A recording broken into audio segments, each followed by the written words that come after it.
AN news network, Geo Pakistan کی news.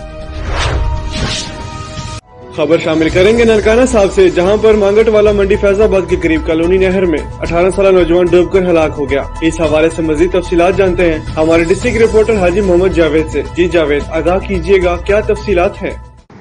موڑ کھنڈا کا رہائشی 18 سالہ نوجوان محمد باسط والدسان، جو کہ محکمہ شماریات میں عارضی ملازم تھا، اس کو اس کے دوستوں نے اغوا کرنے کے بعد قتل کر کے اس کی لاش کو منڈی فیض آباد کے قریب کالونی نہر میں پھینک دیا۔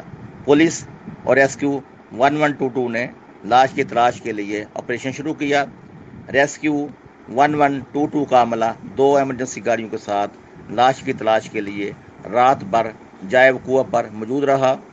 واٹر سرچ آپریشن میں انتھک محنت کے بعد لاش کو نہر سے نکال لیا گیا۔ ضروری کارروائی کے ساتھ لاش کو وہاں پر موجود پولیس کے حوالے کر دیا گیا۔